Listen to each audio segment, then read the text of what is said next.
You know what really makes us mad? Is wasting money on CDs with only one or two good songs. Yeah. Tell them about punk.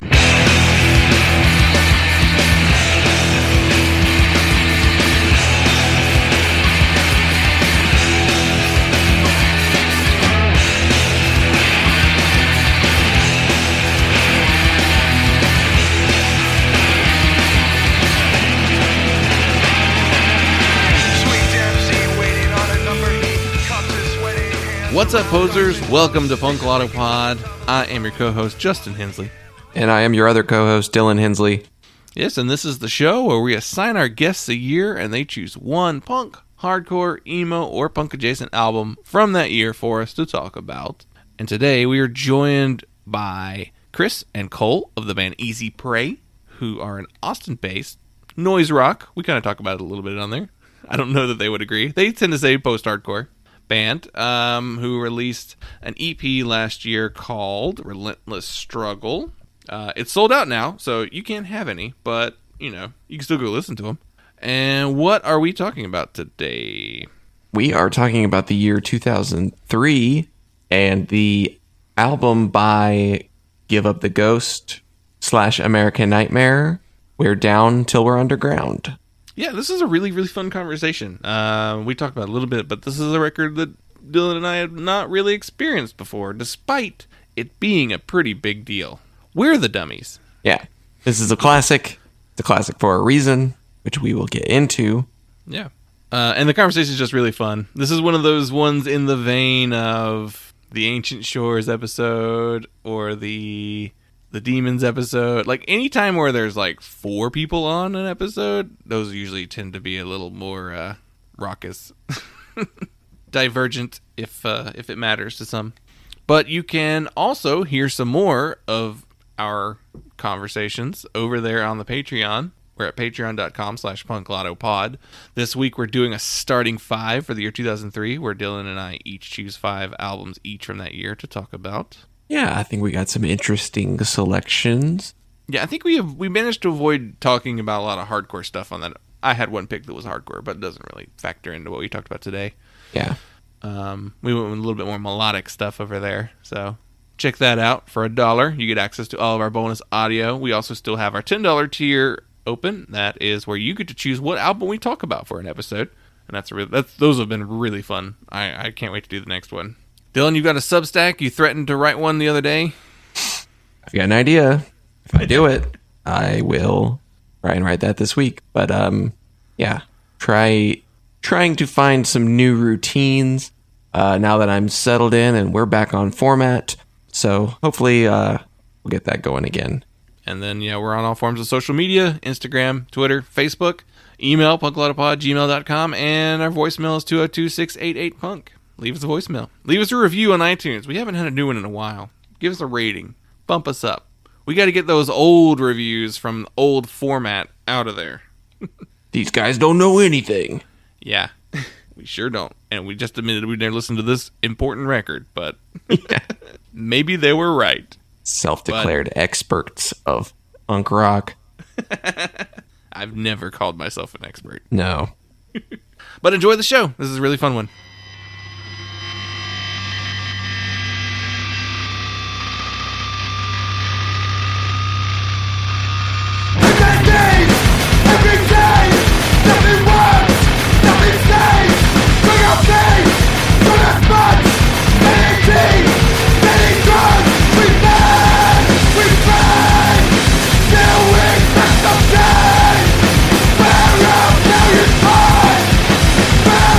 Now you're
So we're joined here today by half of Easy Prey.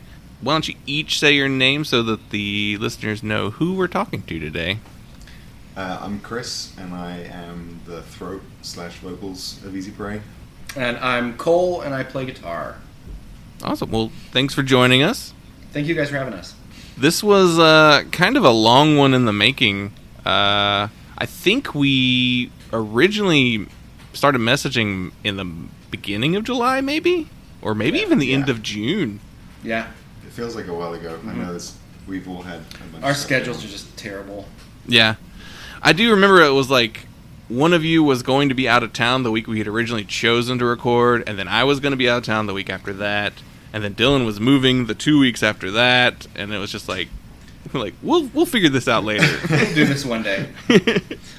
And it was funny because I went into my my Instagram messages to see. I was like, I don't know who to have on the show next, and I went looking, and I was like, oh yeah, we almost had a recording set. So that I re-messaged you guys, and Chris had asked me, "Hey, I found there's this podcast. We should talk to these guys." And I was like, "Yeah, that sounds great." And he told me the concept, and he was very wrong. He was not. I don't think he was lying. I just don't think he knew the right answer. And he's like, "Yeah, we get to go on this thing and we talk about our favorite record." And I was like, "Yeah, we're just going to talk about These Arms Are Stakes for 7 hours." And then I was like, "And yes." And then he's like, "So."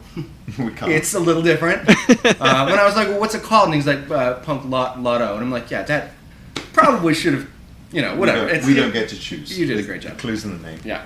But do you know the funny thing is that we could have talked about These Arms Are Stakes record. I know, and it's only 5 songs, and I don't think I can fill anything. Yeah.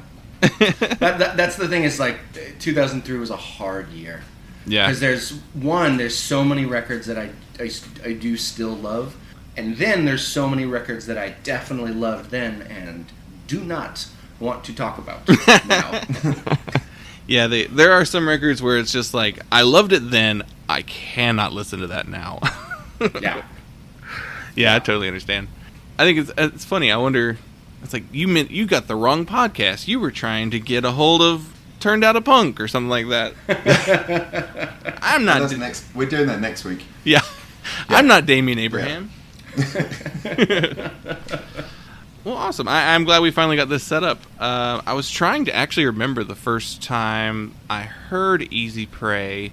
The only thing that I can really figure out is I must have just totally stumbled across your band doing a deep dive on the punk tag on Bandcamp.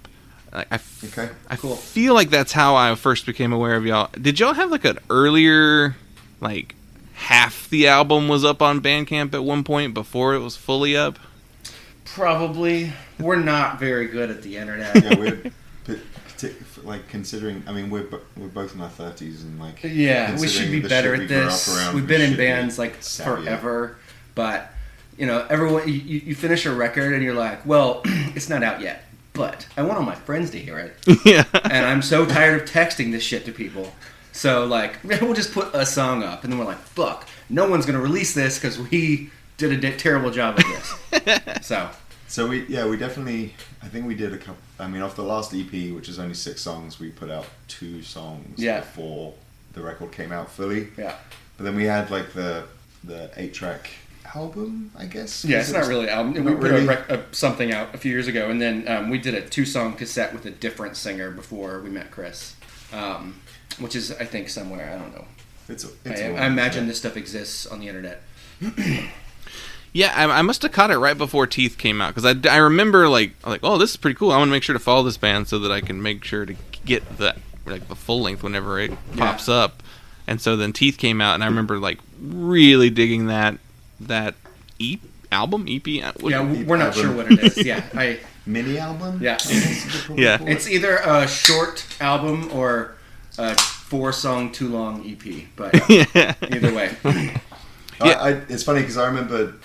Just the crazy world of social media. You guys following us on Instagram and being like, "This is cool," and then starting to see. I think that the first time I really kind of my ears pricked up is when you did the Demons? episode with Demons. Yeah. And although we don't know those guys personally, we've been kind of fairly chummy with them, just talking to them on the internet? I think that's been the strangest part of COVID for us.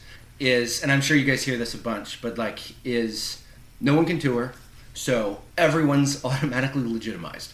Everyone's fucking, because the internet, you have reach, and if you do social media well, which I'm not saying we do, but we at least have made a bunch of friends in other cities just through the web, with buds with Bitter Branches and Demons and a bunch of other bands that we certainly would not have. I don't know, we definitely wouldn't have met them in any other circumstance. Yeah. It's just one of those things, unless you're passing through that town, there's no way you'd know about them. But yeah, and that the internet does its thing. Demons, just an example. There's plenty of bands like this, Moon Pussy, a bunch of those bands. But I'm pretty sure we're friends. I know we're not. I don't know them at all. But I'm we're buds. It's just such a different time right now. Yeah, it definitely leveled the playing field for everyone. And so it's been really weird seeing bands when shows have come back and you see these tour packages or these shows set up. You're like, well, clearly they're the headliner, and you look at the flyer and you're like, why are they at the bottom? They should be the biggest band, Yeah, no, it's nuts. And we've played 2 shows. I don't know. No, we haven't played at a venue yet, but it's been outdoors, buddy spots or backyards, and it's fucking insane. Yeah, because there's a million fucking kids, and starving. To everyone's being fucking cool. Yeah, it's. I mean, not that wasn't the case before, but we took so much for granted.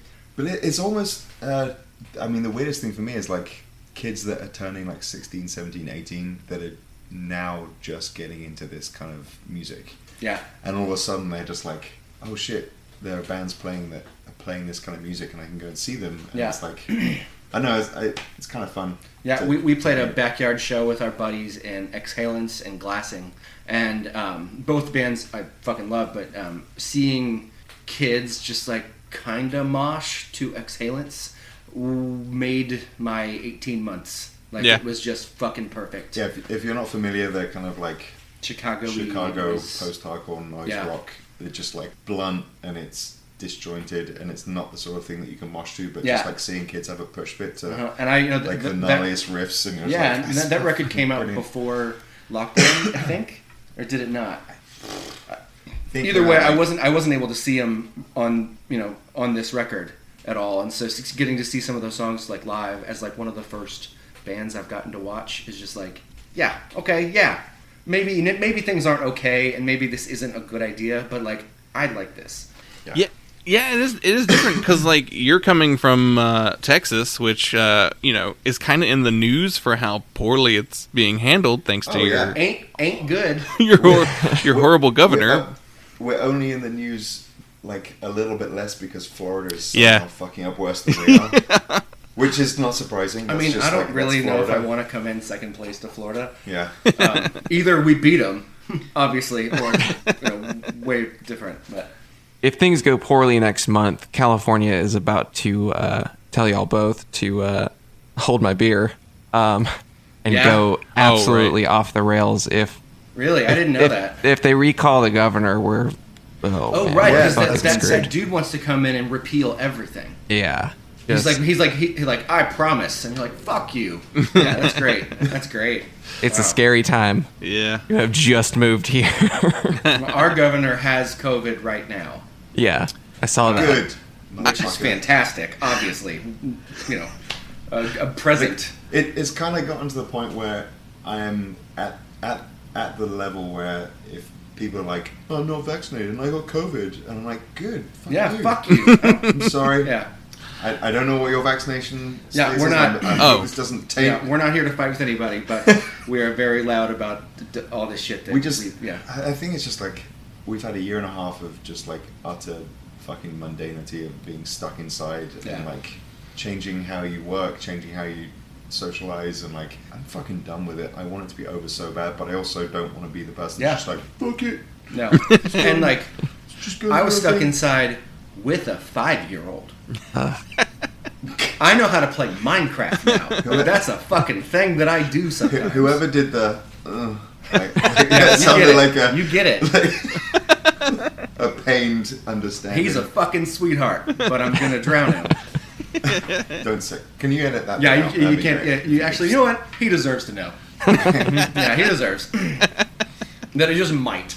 It's gonna be fucking evidence in a criminal Yeah, case. to be used to make a Discovery Channel crime. I'll be on one of those like 48 hour shows where I got like I'm in the shadows and then I have like he said he wanted to drown him. I didn't think he was actually going to do it. Nah, I fucking love Minecraft. I'll be honest, it's great. The 5-year-old? Not so sure. Nah, he's cool too. So you're encountering the kids that I've heard kids have discovered hardcore on TikTok. Like in the past year, I've heard that said a few times.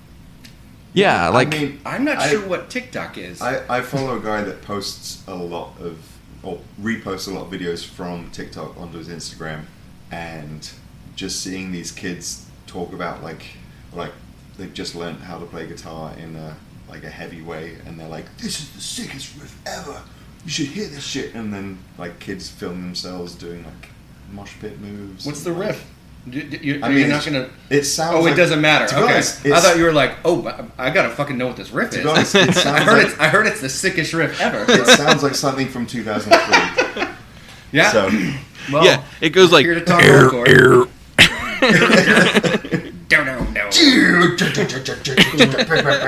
Yeah. It's too bad there's no Korn record from 2003. There probably is, honestly. I don't know that. I don't know. Who knows? That could be. I'm not sure. Korn- Change of plans, fellas. Pivot. Curveball. I remember there being a Korn record in like 2005. Well, I maybe? gotta know now. Let me look up Korn's discography real quick. This is, I'm surprised that we're not talking about the one that came out like 3 years ago that was like a dubstep record. That's a thing? Yeah, With- they did a thing with did Skrillex produce it? yeah. Am I right? Yeah. I bet it's Oh, just shit. great. There is one in 2003. It's called Oh. Take a Look in the Mirror. I mean, I'm interested. What's- Listening. What's the Go single? on. Let's see if we can find the single. There's a guest appearance from Nas. Oh, okay. That actually That fairly does legitimizes that does it make somehow. this slightly better, but I don't recognize any of these songs. There is one from 2005. I do recognize this album cover. I don't know what the single was. Throw Me Away, maybe? Yeah, I never heard it. I- To be honest, I stopped listening to Korn in 2000, I think. Around the time that I was buying the Limp Bizkit Chocolate Starfish double LP. yeah, it's pretty cool.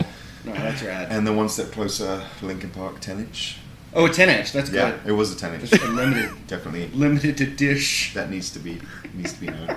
Came with a poster. Of course it did. A that's really what- small poster, though. Yeah. Yeah. I wonder how much that is. I can't imagine that's a cheap record now. Yeah, I know. That, That's your definitely parents are something sitting on a new metal gold I mine. know. Now's the Especially- time. I mean, Yeah. especially with sadly Chester passing away. Rest in peace. Wow, way to bum us the fuck out.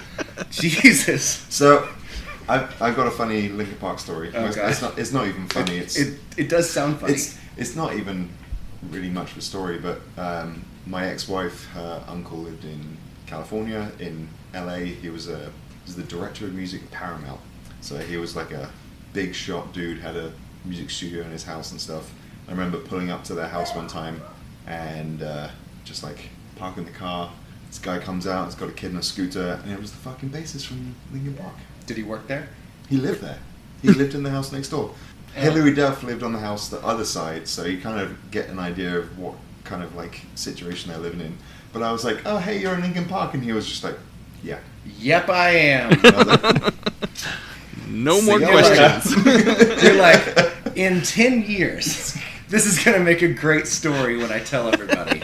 he's like, sorry, it was a very anticlimactic story, but I just wanted to put it out there that I met the bassist from Linkin Park. I don't think that's He meaning. wasn't wearing his headphones, though. Was he He's not the headphone guy. The What? guitar He's player is not? the headphone guy. Oh, okay. Yeah. Because it's always made me mad because I'm like, that's a fucking great idea. Like, I hate in-ear headphones, but like over-the-ear ones, that's fucking solid. Can't do it. That guy did it. I mean, you could have just looked stupid. Yeah, no, it looks stupid. It looks stupid when he does it too. But it would feel nice. He's not even listening to Linkin Park's music. He's just listening to. I don't think Massive they're Attack music or listening headphones. Bjork. I think they're like gun range headphones. He's got the Mission to Burma dude, like, tinnitus headphones. Yeah. Right. Oh. Yeah. Except he looks cool doing it. Yeah. This is off the rails. Yeah. Completely lost track of what we're A doing. good start. No, these are my favorite episodes, honestly. So, lots of divergent topics. Do we get complaints when we get off I don't think so. really bad? I don't think we do. Well- I think most of our listeners are cool with it. If so, I really do apologize No. This for Chris. this couldn't be worse than the Ancient Shores episode we did. It was just like 45 minutes of just like goofing off at the beginning of the podcast. Though we're fine. I think it's just the professional podcasters that say things like "Stay on target." These people don't know you. They're just listening to your show for the first time, most likely.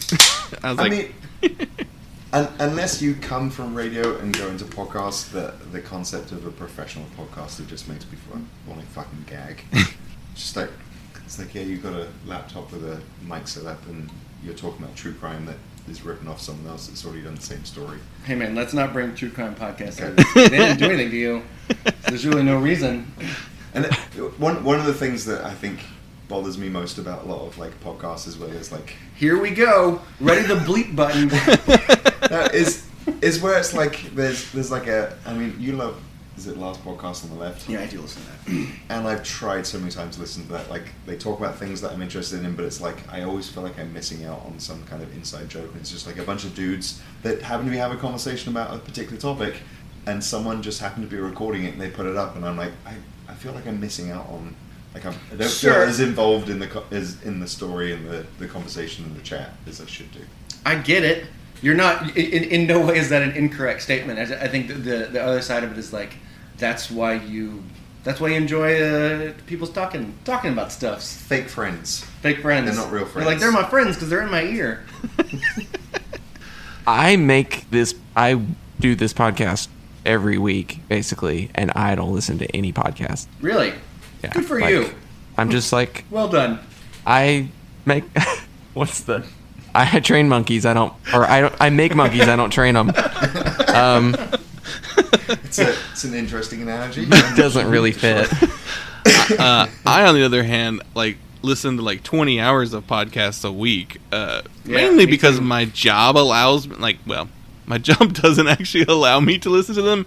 I'm able to do it while I'm at work. It's not officially allowed in our warehouse. We're not supposed to be wearing earbuds or anything, but It's going not on in the employee manual. Yeah, I'm going on like 7 years of like listening to podcasts while I work, so I'm okay. No incidents I feel yet. that. Yeah. Yeah, the only reason If I worked in a place where I could listen to something like all day long, I would listen to more podcasts, because listening to like 8 hours of music a day is kind of really tiring. Yeah, it's tough.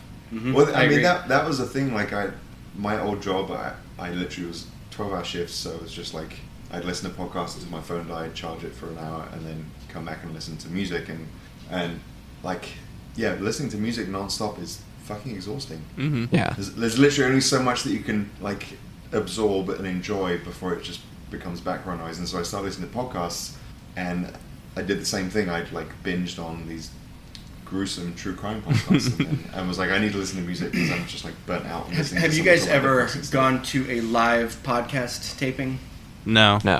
It is fucking weird. It's not a podcast at that Because point. you're like, yeah, no, usually you're the guys that I listen to in my ears, but I'm now around all these fucking people that I don't want to be around. Yeah. And like, I can't just sit in a chair and drink a beer. I'm like, yeah, no, this is a show? Okay. Yeah. That's cool. Yeah, awesome.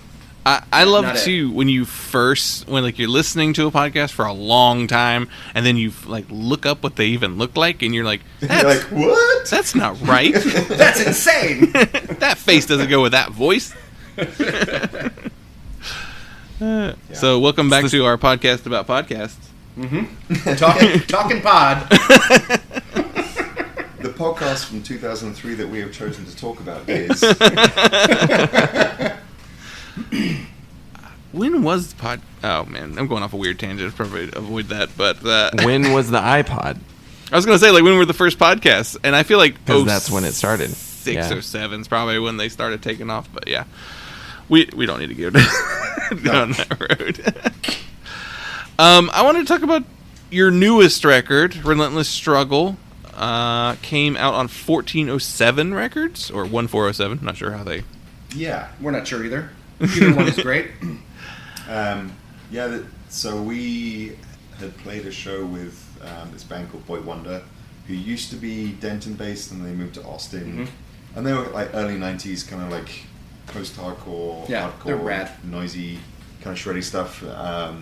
And Joe, the drummer, was just, he'd done a label for a while, I guess, and like, you know, nothing ever particularly major, but just like as a, I mean, you know, a labor of love, bunch of just really, like, really solid releases. And Yeah. It's one of those things that someone comes up to you at a show and they're like, "Hey, I'm Joe. Everyone to put a record out. I'll do it." And you're like, "Okay, sure, awesome. Yeah. We'll let you know. I know that's not real." And then we reached out to, or I think he reached out to us. He's like, "Is a record ready?" And we're like, "Oh shit, you're actually serious? Yeah, okay, great." So, fucking cool dude. He one of the most interesting parts about that process with him was he was like, "I don't care. I don't do this to make money. I just want these records to exist. That's it. Yeah. I want to do a contribution to punk." And we're like, "Yeah, that's way cooler than anything I could have just said." So yes. I mean, it's funny because like at like the base level, someone comes up to you and says they want to put your record out. You're like, yeah, Yeah. that's fucking awesome. And then like having the conversations about how we wanted the record to look and how we wanted it to feel. Like obviously we took part of the recording aspect of it, but like he was like super involved in like the packaging aspect of it, and like he was like, "I want you to present something that like you're stoked on." And like I want, again, not spare no expense, but like Sure. I mean, it was like, just throw some ideas out make the there. product you want and don't worry about the cost, which is different. So it's cool. Yeah, it was Yeah. it was a really fun experience, Mhm. like getting to kind of go a little bit overboard on Yeah. how we wanted the record to look, and like, you know, reverse board, like double sleeve, Do whatever. like And you know, the writing process was different for us too because we got rid of a shitload of material. We're like, we have, I don't know, something 11, 12 songs. Half aren't there, but we know that we don't like these, so we just kept what we wanted, which we've never done before. Getting rid of music is like so freeing and awesome because you're like, this isn't trash. We're actually doing something we want to do. I think there was always, it's a kind of double-edged sword, right? Because you put out like an 8-track record that isn't quite an album, it's not quite an EP. Yeah. People want like the full length. The full length is next, right? And we were like, Nope. we don't. We're doing less we songs. Wanna, like, second we want time. to put out Yep. like songs that Mhm. A, we want to play live, and B, like represent what we're doing. And so we tossed Tossed as a ton many of stuff songs out, as we yeah. recorded Mhm. Yeah. to make the EP. And like with Teeth, which I joined. So I joined the band in September 2017, 16? 16. Yeah. And so half the songs that on that record, the music was already written. We had already written. So I was coming in, rewriting the vocals, and then the other half was stuff that we wrote together. Yeah. But So, the- Relentless Struggle is the first thing we did together. Like, yeah, it was like all 4 people that were in the band were involved in the songs, and you know, everyone had input into how it kind of came out. So it's kind of fun. It's like nice to kind of clean the And now clear the we've, palette like- and like just like put out 6 tracks of Yeah. like where we were at that point. And now we've doubled down on that shit, and we've basically finished a full length. We go into record in October, and like it's actually a full length, Yeah. not shit we're gonna throw away. And we actually like all of it, and we've thrown out 15 songs, 20 songs, I don't know. And keeping track of that shit is impossible. But it's been super fun. It was it was our here's what we'll do when the planet ends. Yeah. Yeah. Well, that's awesome. Like, and the record sold out too, right? Like, I went to try and grab a copy for myself, and I was like, oh, I can't. Yeah, it's sold out entirely. So that's like the last show we played, we had 3 left that you found. Yeah, I don't know whose those And- records are, but they were sold One- to someone. One of them was definitely meant to be for friend Adrian. I'm Yeah, sorry, I'm sorry, Adrian. We sold your Yeah, record. that's on me. But yeah, we literally found 3 copies and sold all three. It Yeah. sounds really impressive. Selling 3 We records sold at a show. 3 records at a show, But man. it was kind of crazy because like obviously we put the record out. The pre-orders we had like 3/4 sold before the record even like arrived with us, and then as soon as we got the records, it took like a month before we had finished selling the rest of what we had, and that was a really kind of weird. And weird again, feeling, like not playing shows. And yeah, but I contribute some of that to the state of the world in 2020. Everyone was trying to support artists and causes and nonprofits and shit they could do monetarily because they're not going out and they're not spending money, and who gives a fuck if you look nice because it doesn't matter. Yeah, I mean, no one cares. I mean, you think of like the usual person that buys vinyl and band t-shirts is not someone that has like a 9-to-5 like well-paid job, and like think about the amount of people that lost their jobs at the beginning of the pandemic, and we're expecting people to fork out like $15-$16 for a fucking 12-inch with 6 songs. Yeah, like it was. it was emotional. To be honest with you, yeah. It's small things for most bands that sell thousands and thousands of records. Yeah. But like for us selling a few hundred records, like it was like this is. I mean, I don't know. People are fucking great. Yeah, felt like people were making purchases that they probably shouldn't have been. Like we were definitely not the most needing No, not at all. recipient of their money, Yeah. but super cool. That was one of the like only positive things I got out of 2020. Like, it was a shit year. I mean, and 2021 is just as shitty at this point. So Yeah. but the coolest thing was, like you said earlier, like the connection you make with other people in bands, other people online who just like talking about music. And then just the fact that like all these labels sold more in the last year than they usually do. Actually, like record labels actually did well. Yeah. Because people stuck at home and wanting to Which is put their money into something. amazing, especially, and then like now we have to throw in the fact that, oh cool, plants are 12 months behind now. So like it's like great. Yeah, it's really incredible. And my wife and I for Christmas we set a limit and we did a merch only Christmas. Yeah. So I was only allowed to buy merch from bands she liked, and she was only allowed to buy merch from bands that I liked, and we gave them to each other for Christmas. So Cole got 15 Pantera t-shirts. Hilarious. Hilarious. I like Pantera. Cole's from Dallas, so he's kind of in his blood. He can't help it. Yeah. It's an affliction. So the new record's gonna come out on Hell-Minded Records, is that right? Yeah. That is. Joe's another person that we connected with fairly early on in the pandemic. He picked up the record.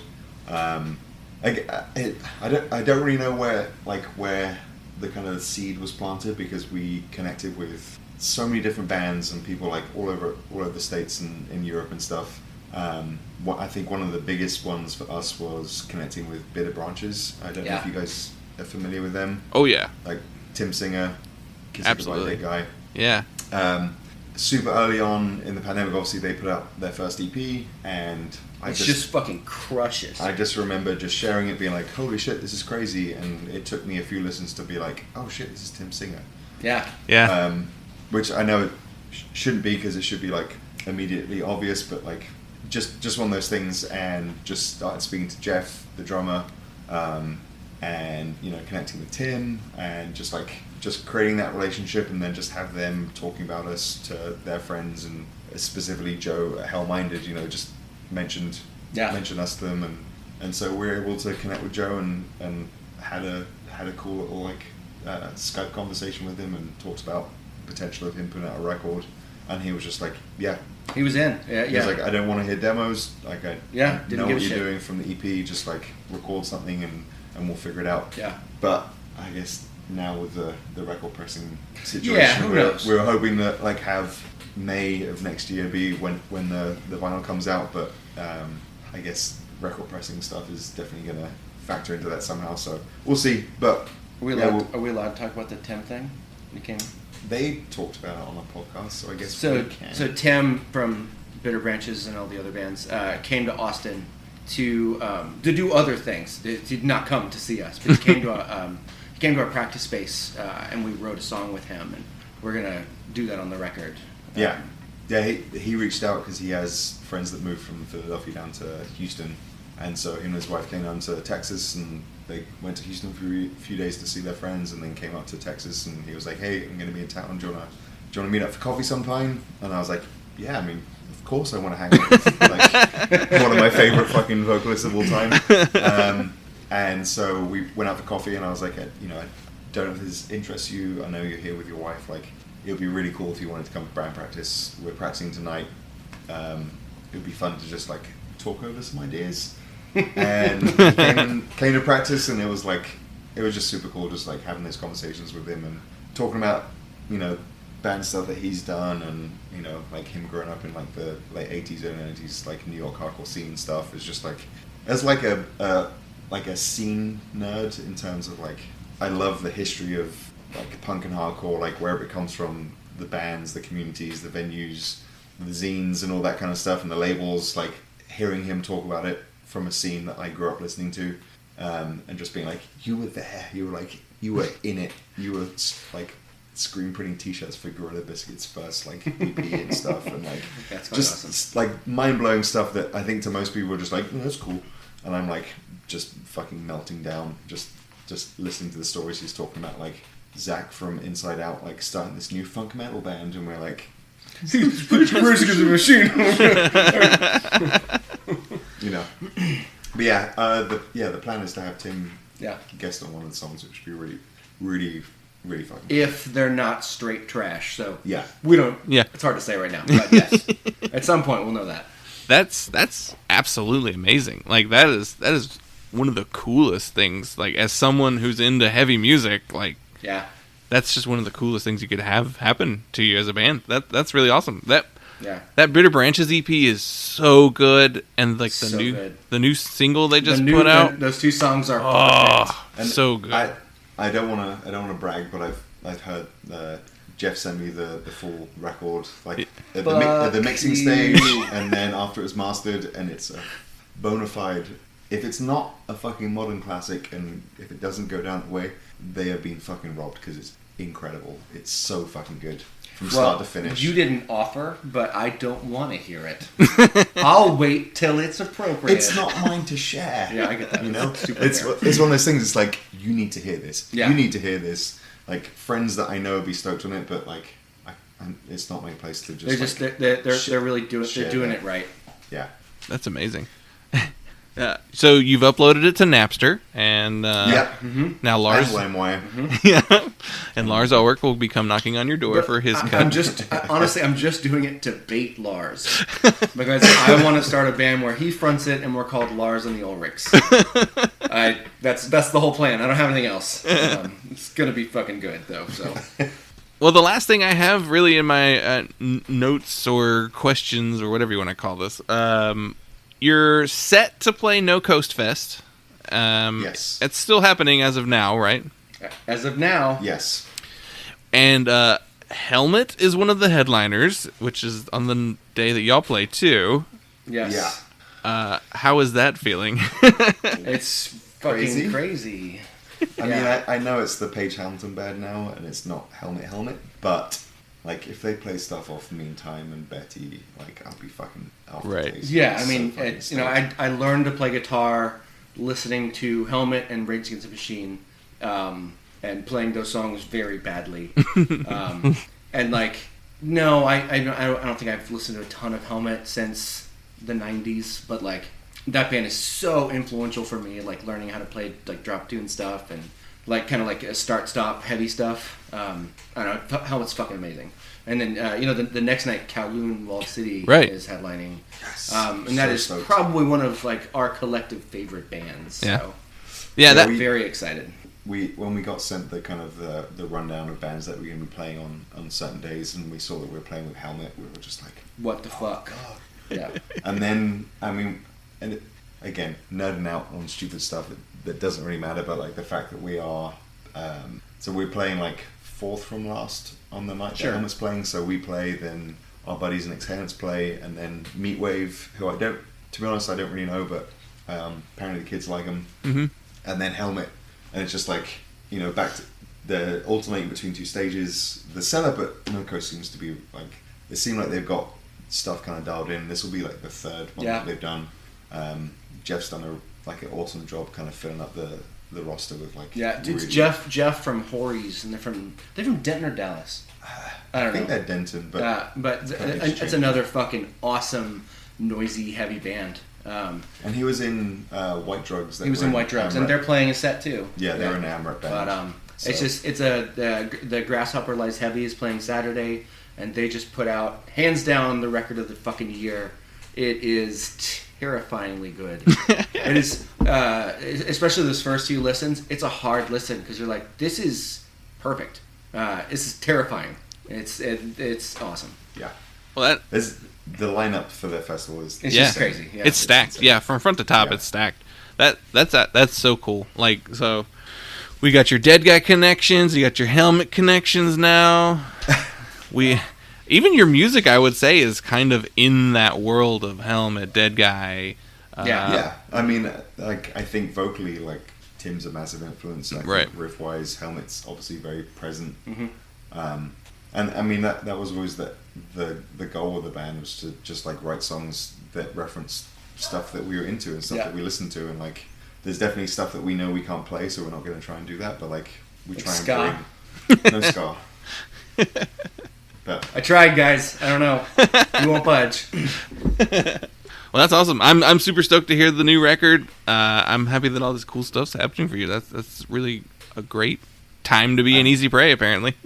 yeah, I'm just hoping COVID doesn't kind of pull the rug from my feet. But we'll see. Well, yeah. We'll see. That's like everything, really. You know? Yeah, no, for sure. I was gonna say, no, COVID stopped my band from playing. It's like, yeah, COVID. Yeah, that's like, fucking good. Don't play your dumbass band. People just died. Yeah. Well, we can move on into the rest of the format of the show if we're ready. Ready to go. Let's talk about hardcore. Absolutely. So, I assigned you... I said that weird. Yeah, it's on me. That's on me. That's usually not how people say hardcore. Yep, I get that. I totally understand. Received. I'm gonna do better. Okay. So I assigned you the year 2003, and before we get into the album you actually chose for us to talk about, let's talk about some other albums that came out that year. There's one big one that we almost talked about. In fact, we were going to talk about until you changed it at the last minute. Yeah. So what was that? Just to throw you a curveball. So yeah, we were going to talk about Every Time I Die, Hot Damn. Mm-hmm. Came out 2003 on Ferret. Yep. At the time, I was buying every Ferret record. Every Ferret and out. every Trustkill record. Yep. Mm-hmm. And I still love that record. I love the record, and I love Every Time I Die. I don't know if they've done necessarily a bad record. They've done records that sound a little different. But I just don't know if... I don't know. When I go back and listen to some of those records, it's not exactly what I want to listen to all the time. So I feel like that's not really a good representation of a record that I would pick to talk about from that year. I mean, that's fair. They've gone through quite a few iterations too in their sound. So yeah, I mean, you think of the lineup changes as well. Yeah. The fact that the singer, the guitar, two guitarists, and then the bass and drummer have changed virtually every record, right? Yeah. I love Hot Damn. I think listening, it maybe sounded very much of its time and not necessarily sounded as up to date as some of the newer stuff, which makes sense. But I listened to the breakdown on I've Been Gone a Long Time all day long, especially there's a lot of really good songs in that record, but Floater, it's such a killer album opener. But there are also other records that we connected with a lot more. Yeah. And we had Antenna by Cave-In. It's a tough year, man. Appleseed Cast, Two Conversations. There was one record that I really wanted to talk about, but I know Cole just wasn't in his wheelhouse. Nothing. And there was one that I really wanted to talk about, but Chris wasn't into it. Yeah. What are they? So I really want to talk about Nightmares by From Ashes Rise, one of my favorite records of all time. And I remember, I had the record and ordered it direct through J-Tree when it came out. And I knew of Tragedy and I knew of His Hero's Gone, but I wasn't super in on the whole kind of crusty hardcore stuff. But that record just fucking sideswiped me, and just I love that record and listen to it pretty much weekly. but I know that that's nothing anywhere near what it's not really in my wheelhouse. And then I one of my favorite records, which is Shai Hulud's That Within Ill Blood, came out in 2003, and that's a game changer riff record for me, especially when I listen to it in context of Botch existing a few years before, and like hearing a lot of the same chord structures but done in a completely different way. And I don't know, Shai Hulud fucking rips, but such a unique sounding hardcore band. Like I can't think of any other band that sounds like them that didn't have them in some of them in it. You know? Sure. I think the thing with Shai Hulud is like they were the most metal band that weren't metalcore. Mm-hmm. Yeah. Right? They're like the amount of metal influence in their stuff, but them still retaining being a true hardcore band in terms of like pace. And someone a long time ago structure. Compared Shai Hulud to Further Seems Forever to me, and I was like, holy fuck. Yeah. I mean, like it's not they're not the same band, but like having just these like really intricate parts that sort of fit inside whatever genre they're playing in, but they definitely don't. There is a connection there, though, right? Is there really? I think the drummer, Steve Kleisath, I think is his name. I think because he was in Strong Arm, and Strong Arm is Further Seems Forever, just with different vocalists on each record. So I think there is a Shai Hulud connection. I did not know that. Okay. Who's your favorite Further Seems Forever singer, Jason or Chris? I take the unpopular choice and say John Bunch. Okay. Yeah. Which record is that? I forgot that. Hide Nothing. It's the third record. It's it's not the most liked record. I'm a huge Sensefield fan, so like that's why John is my favorite vocalist. He's the guy who passed away, right? Mm-hmm. Yeah. Okay, I knew that. Okay, yeah. He's my favorite vocalist. But I would say probably record-wise, I might like. I love The Moon Is Down, and that was Chris, right? Right. That was Chris. But I think that How to Start a Fire record's pretty good too. Yeah, but I saw them playing a bunch. I mean, I saw them playing, and they played the majority of The Moon Is Down with Jason Gleason singing, and it was like fucking perfect. It was so good. Oh, I always forget there is that fourth record where Chris came back too, but I don't think I ever heard that. I never listened to that. It's very slow. It's like half the speed of the first one. That does not excite me. So I'm currently reading this book called Nothing Feels Good, which was written by a spin journalist, and is about the whole kind of early 2000s emo resurgence. And I'm near the end of the book, and it's been fucking Chris Carrabba heavy. Yeah. For a while now, really? And like he is so fucking tedious as a human being. Yeah. Like if what he's saying in the interviews is actually what's transcribed in the book, then like. Are you trying to say that the guy who Your Hair Is Everywhere is tough to listen to? Yes. Shocking information. I'll be honest. Like, I did not know that. Surprise, surprise! The guy that did Dashboard Confessional is way too overly sincere about everything. It's just like sickening. I'm gonna have to do some. I'll look into this. I promise. I'm gonna get to the bottom of it. He's also not aged today. Like he is terrifyingly young looking still. I want to say disagree, but I have not seen him in 20 years. I just remember in the early 2000s, you go to Dashboard Show, and someone would be fucking talking in the back, and everyone would like certainly not beat the shit out of that person, but like, can you imagine going to a show that's even remotely in a subculture, and people are like, "Shut the fuck up! Don't talk during the band I like." Like that's crazy. Dylan, is there anything from 2003 you wanted to mention that we didn't get to talk about on our Patreon?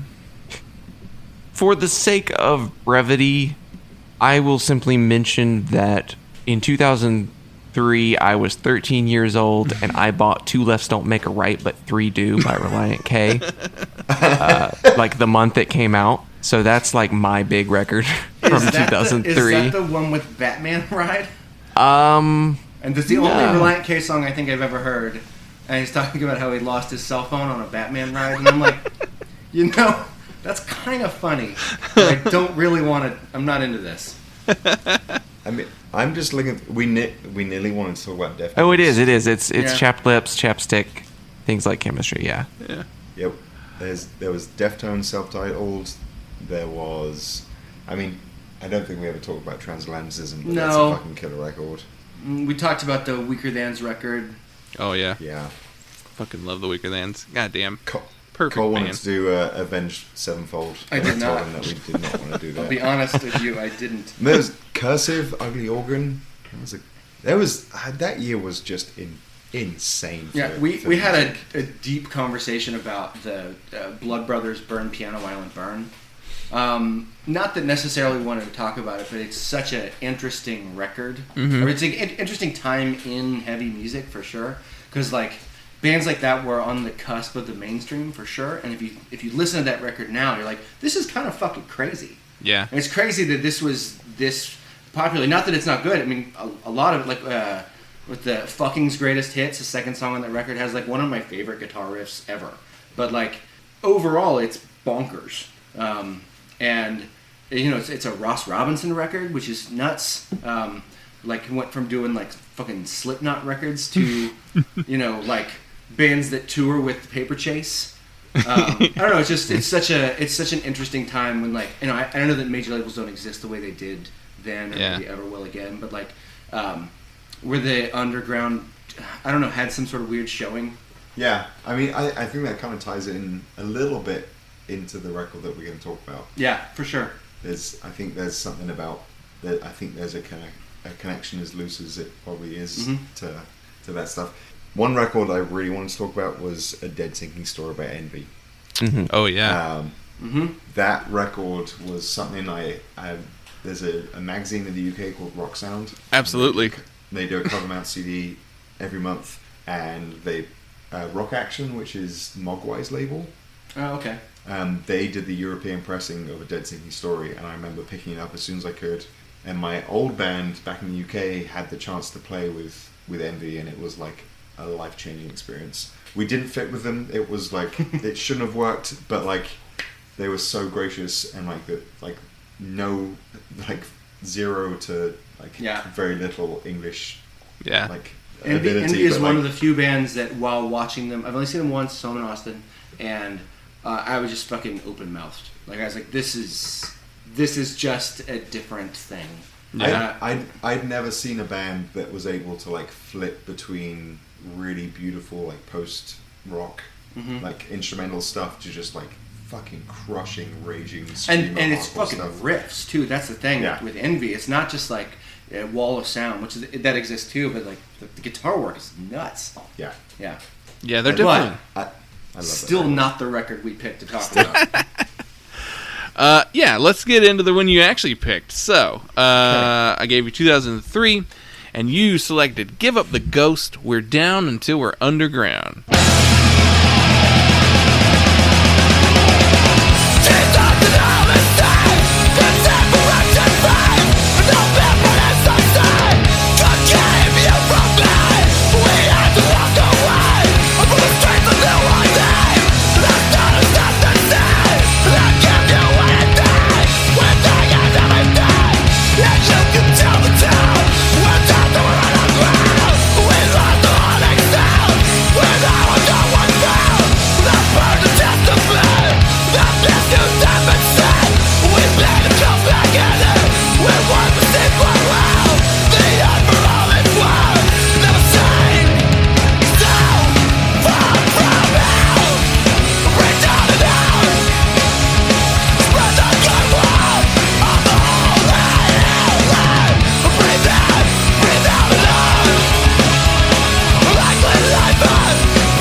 Yes, we did. We So- had to flip a coin. Yeah, this was the last minute change. So they're called Give Up the Ghost on this record, but they're American Nightmare. Like They're American Nightmare. Yeah, for they're sure. they existed as Give Up the Ghost for what, 2 years, and then broke up. Yeah, during this time period only, I think. Yeah. So I saw them when they toured in Europe when they were in between American Nightmare and Give Up the Ghost when they were American Nothing. Oh, interesting. So it was like a very small period where they were trying to figure out what they were. Mm-hmm. But yeah, Is that after this record came out? no, it was before. Okay. They, It was on the background music They tour? never. I I'm trying to think because they did. I think Background Music came out in 2001, and I had 2001, heard of American Nightmare, but like my exposure to them was all completely wrong. Like someone had told me, and I totally believed this, that he had cut his hands off.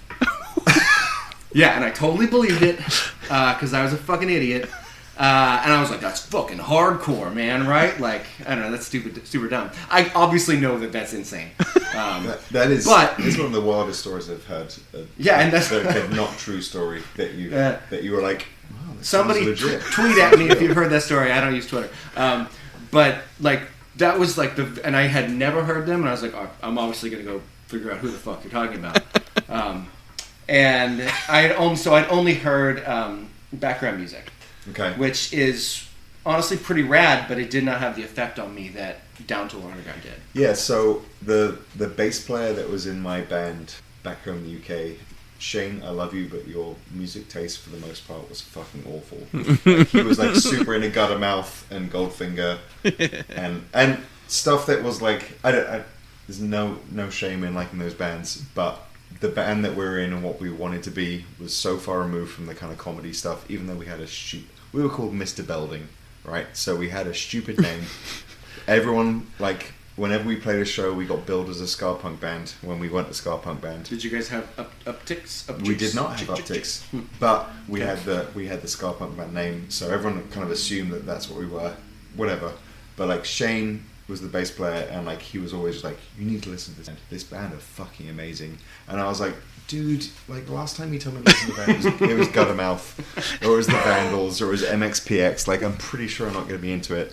And he gave me an MP3 CD, which, remember those things where you'd get MP3s on there because you could get more on it than you could. Like it's like 100 fucking songs, man.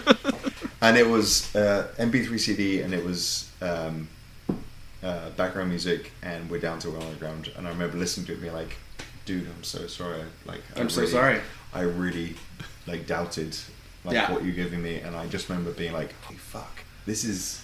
I've been listening to so much like tough guy hardcore and like metalcore and stuff that hearing something that was still angry but still punk as fuck was just like mind blowing. I mean, I think the connection for me was that it was probably the first hardcore record that I listened to that wasn't tough. It was super fucking aggressive. Mm-hmm. But I think there's a huge difference between stuff that's like aggressive and me stuff too. that's like tough. And I don't think I knew that then. Yeah. And I don't think I just assumed that hardcore was fucking beat down breakdowns and that I wasn't really the right person for that genre. And I was like, oh shit, melodic hardcore maybe exists. And I just it turned the page. And it's so funny. We've been talking about this record all week. It's like, if you think about I don't know if contemporaries is the right word, but like if you think about the bands that came in the 5 years after that record came out, you have like 2008, which is like the biggest year for hardcore for me because of the bands that were putting out records. You have bands like Verse, who put out Aggression and Defeater's first record. Modern Life is War. Have Heart, yeah, for sure. And like, I'm not saying that stuff was directly inspired by the Down Til We're Underground, but it is definitely the first hardcore record I got into that sounded different. Yeah. Oh, yeah. I totally. You can trace the lineage there. Like they're not identical sounding bands, but like there's definitely like they're from the same school of hardcore. Yeah. I mean, and it definitely like speaks a lot that like Bridge 9 at that point was like unstoppable. Like they were just putting out fucking crazy record after crazy. Yeah, for sure. But We're Down Til We're Underground wasn't even on Bridge 9. It was on Equal Vision, right? Oh, I didn't know that. Yeah, I believe. I got some stats here for the record. Cool. So they were like from Boston, Massachusetts. Released this on September 23rd, 2003 on Equal Vision Records. This is their second full-length album. The personnel on this record is Wes Eisold on vocals, Brian Masick on guitar, Tim Kosser on guitar, Josh Holden on bass, and Alex Garcia Rivera on drums. And the record was produced by Tim Kosser and Jim Siegel. Jim Siegel, you may know, as the producer of Ruiners, Prepare to Be Let Down. There you go. Yeah. I bet it was Alan Douche doing the mastering. Yep. It was. He did mastering and everything. Oh, really? Yeah. Time. West Side Mastering, whatever it is, West Side Tracks. Yep, that was it. So you think of the people in the band, right? You got Wes Isold, who did Exoskeletons. He did Some Girls. Obviously does Cold Cave now. It's like his main thing. You got Josh Holden. I don't know what he's done since then other than Head Automatica. What did he do in Head Automatica? He was the bass player. Oh, I didn't know that. I know Tim Kossar was in 10 Yard Fight for a minute. Oh. Which was like kind of Boston. Like, they weren't beat down, but they were kind of youth crew. Yeah. And then Alex Garcia Rivera did Chrome Over Brass recently, which was fucking rad. Oh, I didn't know that. Instrumental. He did all the parts for it. I saw that come out. Yeah. But I have no idea what the other person did outside of. Yeah. He's the one that I was. Josh was the one I was like, I don't know what else he did, because like Tim also played in the Hope Conspiracy. I didn't know that. It's the yellow one. That's like the only one I listened to. Yeah, that's cool. The Death Wish one, yeah. And then Alex like also Death did Knows Your Name. Death Knows Your Name. That wasn't maybe the name of the record, but like that was the. I don't honestly don't remember. Yeah. Death Knows Your Name is the that it? is the record. Yeah. And Alex like does a ton of engineering work, so he's done stuff for like Converge, Blacklisted, 108, Every Time I Die, Madball, High on Fire, Mountain Man, like. So as far as I understand, I think he did the American Nightmare stuff that came out in 2019. Did he? Okay, I didn't look into the new that's stuff right. too much. And it is fucking awesome. Like it was one of the bigger letdowns of like the world ending, as I was like, I think I'm gonna get a new American Nightmare record, and it was just those two songs, but those two songs are fucking great. Oh, that EP that came out. Yeah, that just 2-song EP. It's perfect. Yeah. But then they did that full length, the self-titled full length, which was good, but it wasn't. Right. It wasn't. We're Down Til We're Underground. Sure. But Yeah. So usually I ask what made you choose this album specifically, but you kind of answered that earlier. And again, we also did a coin toss. We were, right. We were in a This in was a toss hard, up guys. between This was hard. Exit English by Strike Anywhere and Give Up the Ghost, and it literally came down to a coin toss where we were like, we don't know what to talk about. We love both of these records. But Yeah. For think obviously it was like the correct very answer, like yeah. different reasons, but I think for me it's the record that I listen to still. Yeah, for sure. On a fairly frequent basis, and I think that was the big thing is like there's a bunch of those records that came out the year that like I loved and bought as soon as they came out, but I wouldn't necessarily say that I listened to them particularly often. I understand like where they shaped me and where they formed my musical taste and interest and stuff, but like I'm not going to say I listened to Artists in the Ambulance by Thrice a whole bunch, but I know when it first came out I fucking listened to that shit all the time. So I think We're Down Til We're Underground is just a record that I come back to. It still holds like up. fucking. It holds up really well, and like it's funny because you listen to it now, and this, there's songs like Bloom, and where there's a bunch of depth to it, where it's not just. I mean, it's certainly not a. It's, there are crazy fast songs on that record, but there are also mid-tempo songs that are super interesting, and then maybe Since Always is the greatest song of all time. Probably not, but. I remember hearing that song for the first time and being like, oh, what the fuck is this? Because, like, I wasn't aware that incredibly aggressive music could also be catchy. And not stupid, and not, like, screamy verse and singy chorus, but just, like, a heartfelt song that has a killer hook riff and, like, a decent, like, sing-along breakdown. And I get that now that is just a lot of, that's like a, hardcore kids came up listening to, Newfound Glory or whatever you want to call it. But like, a melodic music, and you get into heavier music due to some of those bands. And so a lot of those dudes just like melodic music too. I'm not saying that's the case with American Nightmare, but, that's one of the draws to me is that there's melody in every single one of those songs, even the ones that are fucking chaos.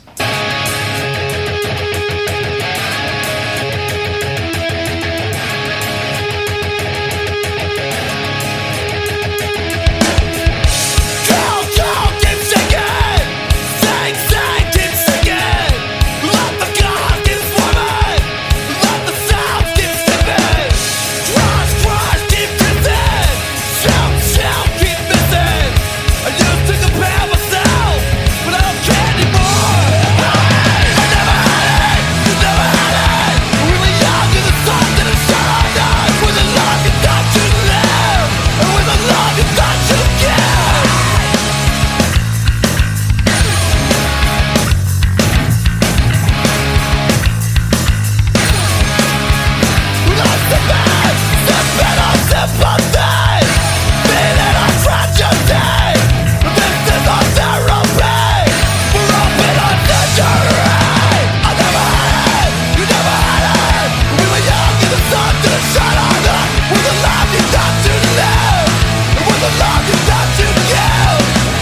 Dylan, I wanted usually like I'll get our guest's opinion on like or what their entry point was. So and then I'll ask Dylan what were your feelings or thoughts on American Nightmare, Give Up the Ghost? Had you heard this album before getting ready for this episode? I've never listened to this record before this. I've heard Give Up the Ghost, American Nightmare. Like, I knew essentially what they sounded like as far as being like a melodic hardcore band. Like, I had that kind of like baseline expectation of what they would sound like. I've seen this album cover a ton of times, though. Like, I've always known, like, this is a classic record that has... Well, I guess... It's a classic record that I've always been curious about because I think the album cover looks really cool, and I don't know why I've never listened to it. Like, it's really intriguing to me because I'm like hardcore band, but with like this kind of like soft, Like candy, love hearts, playful right? album cover. That's Jacob Bannon too, right? Yeah, Jacob Bannon did the album cover. Like I went into it with a little bit of a loaded, like, all right, impress me kind of expectation. I get that.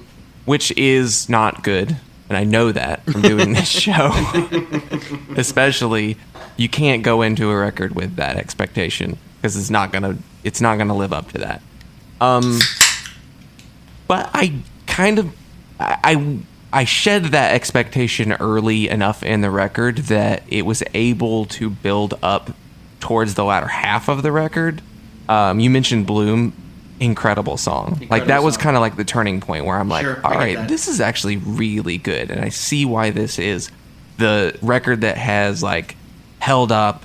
And like, not to discredit the first half of it, because like I was enjoying all of that. I was like, this is great, fast, hardcore, melodic, but still like really aggressive, and like I really liked how everything just kind of like spills and each song just kind of runs into the next song. Yeah, for sure. I love when bands do that.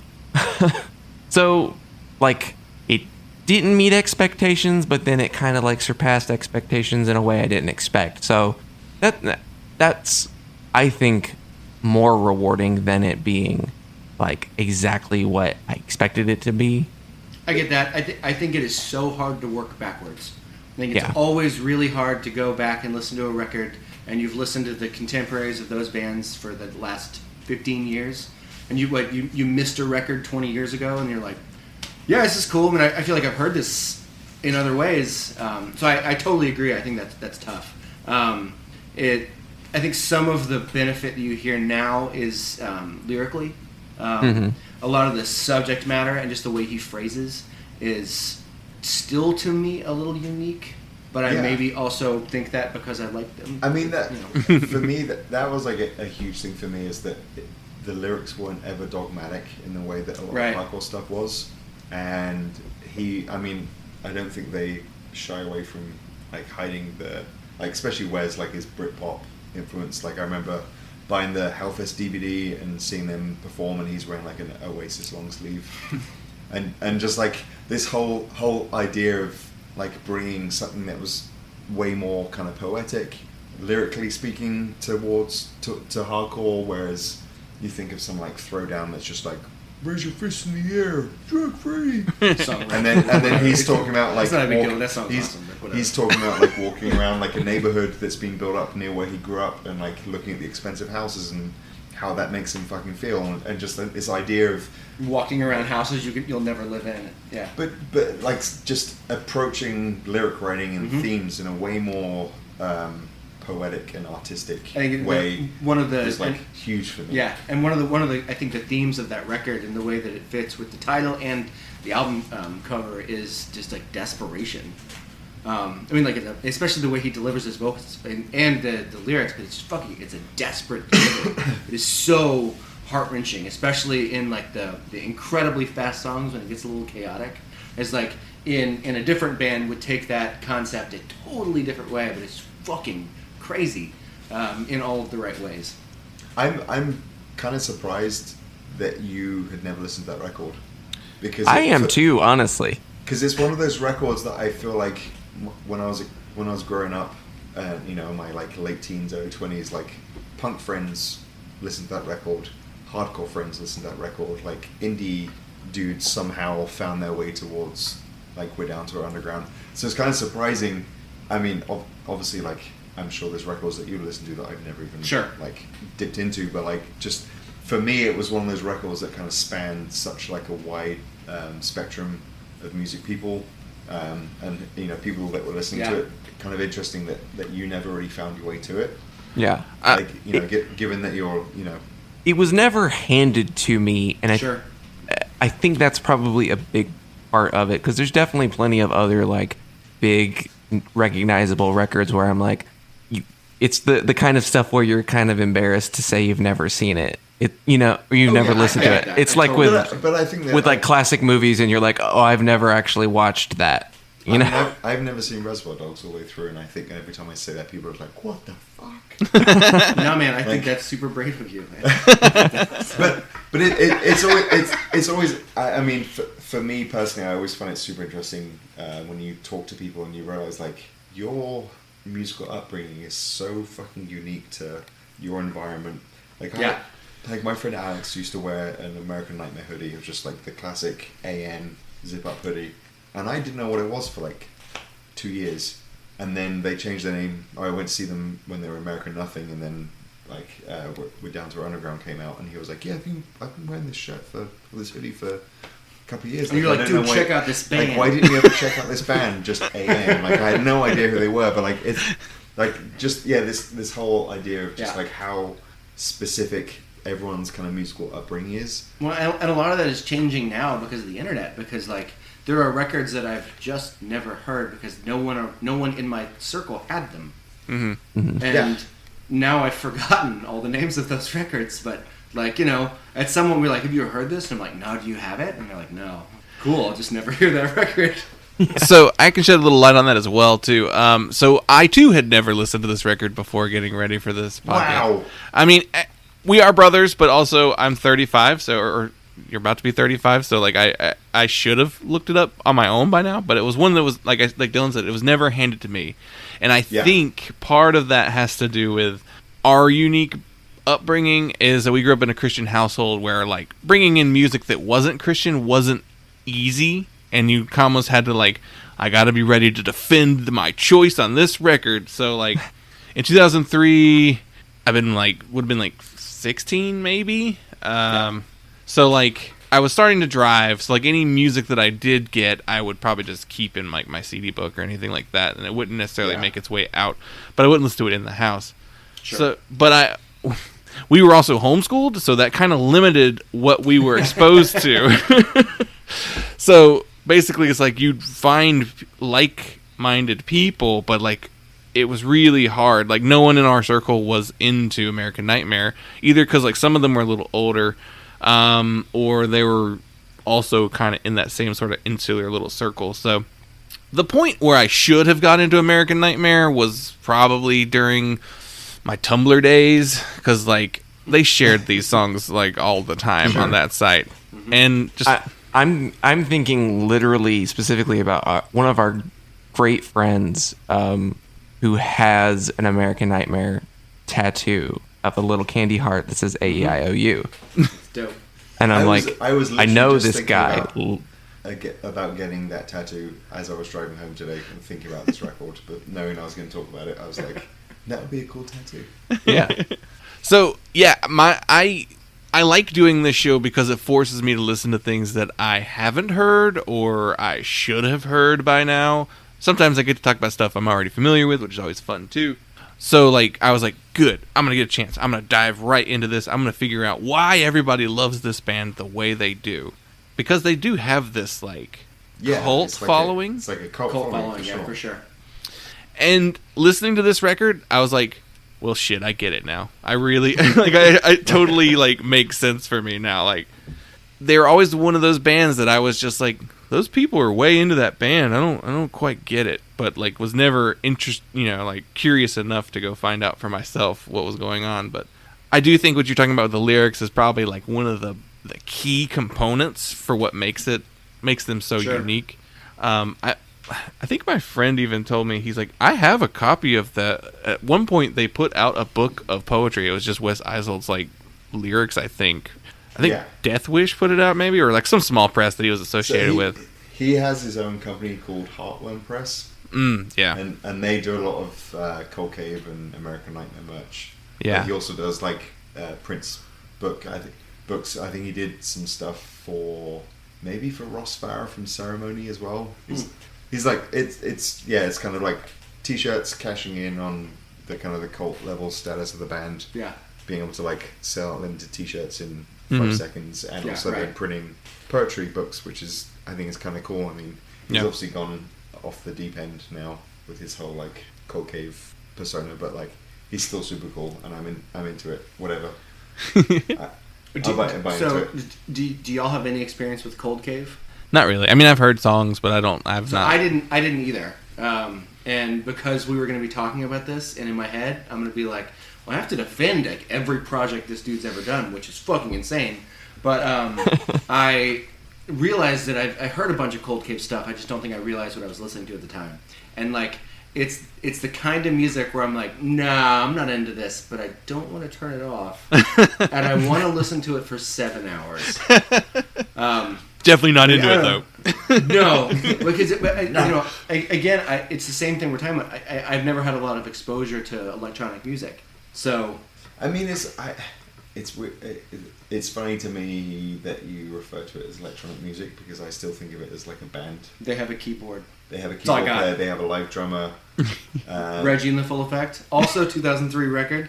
And keyboards. Anthony from Ceremony plays guitar for them when they play live. I mean, I'm super into dark wave, synth wave, like 80s style stuff. Our mic is sitting on a nice Sisters of Mercy. Yeah, I was about to say, like, you just want an excuse to buy t-shirts. That's yeah. It. But like, yeah, I mean, yeah, it's interesting that you refer to it as electronic music. But then so Exoskeletons, which was one of the other bands you did, was with Johnny Whitney from Blood Brothers, right? Do you know about Exoskeletons? I do not know what we're talking about. It was one of those, like, maybe someone from The Locust was in it, maybe someone from Blood Brothers was in it, but I know that he was the guy. And then there was Some Girls. Yeah, Some Girls. I'm familiar with Some Girls. Yeah. So, me and my friends drove from where I lived, which is a small town called Exeter, to a slightly larger town called Bristol in the UK, to go and see Some Girls play. And when we got to the venue, the show had been cancelled, and we were just like, what? We just drove like an hour and a half to come to the show, and it's not even happening. I still love that band. I was hoping that you were going to end it with tea and biscuits. I don't know why I expected that. There was probably some tea and biscuits involved somewhere. Sometimes we do that. It's fine. But I mean, to me, Some Girls, which was like people from The Locust, people from Unbroken. Right. I'm not sure who else was in it, but like it was like American Nightmare / Give Up the Ghost, but like there's fucking crazy. It's unhinged. It was for just sure. like, but it's still like, I know like the noise rock genre, which I still don't totally understand. Like we get Easy Prey as a noise rock band. I'm like, I don't know what that is. Maybe.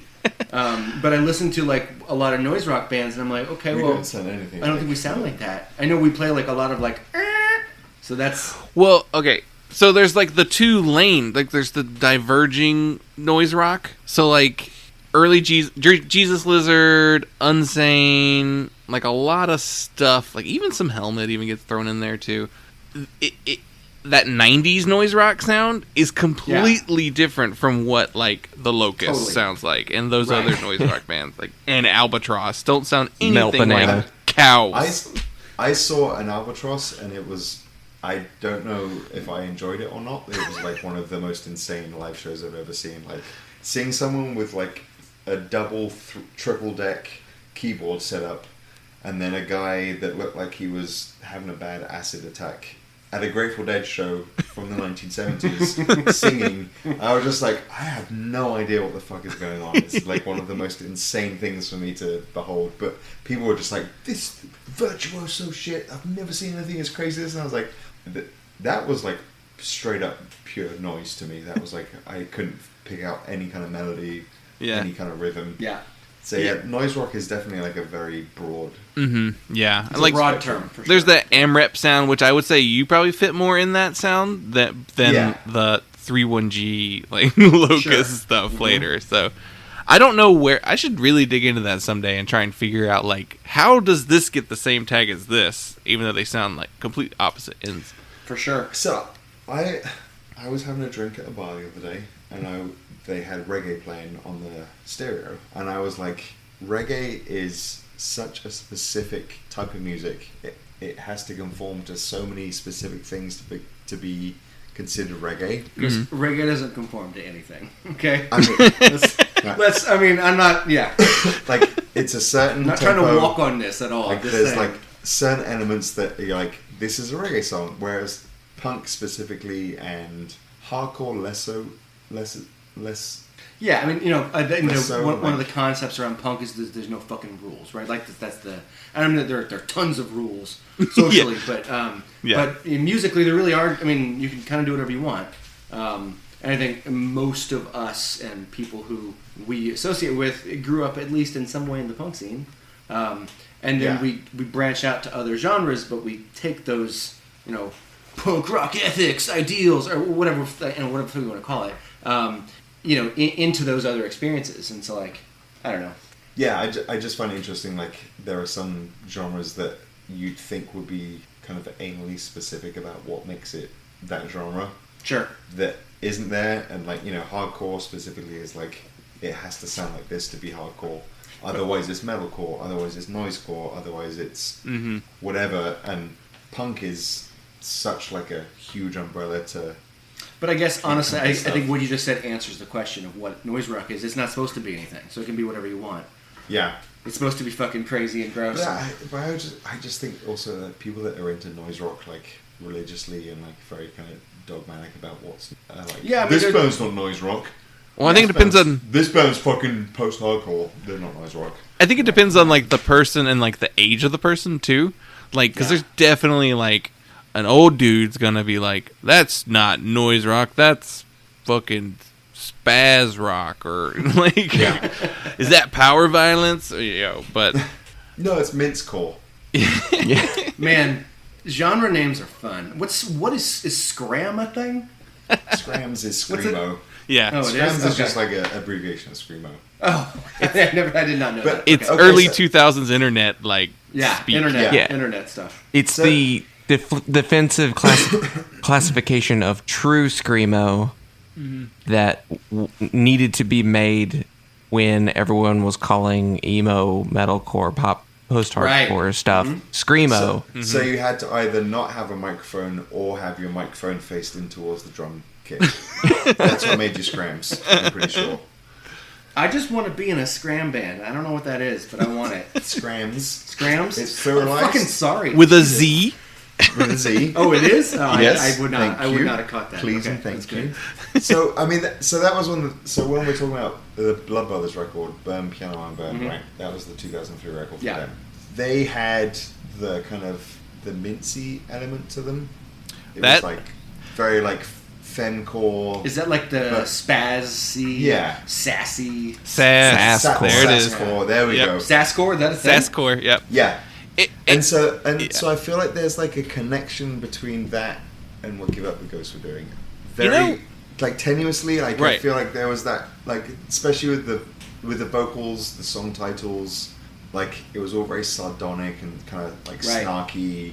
And like Wes's vocals are not hardcore vocals. They're very much like, they're kind of screechy and yelpy, and like there's to me there was like they were like the other side of like a creek from each other in terms of like what they were doing, this like, sasscore and then the kind of poetic core of so speaking of that and like kind of like being emotional in the face of a fucking super tough hardcore Boston scene or whatever, I watched I guess they reunited in 2011 to do like 2 or 3 shows, and they did a documentary about it.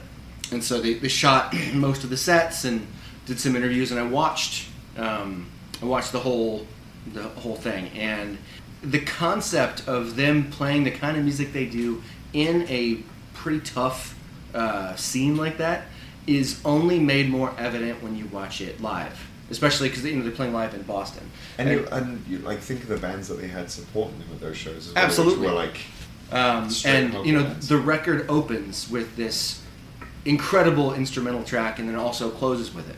And so they start playing this instrumental track that is honestly, it's a beautifully constructed instrumental, kind of has an uptick through it, and dudes start fucking head walking immediately. And I'm like, and granted, I have almost no connection to a legitimate hardcore scene, right? So let's just say that I'm a fucking idiot. That's fine.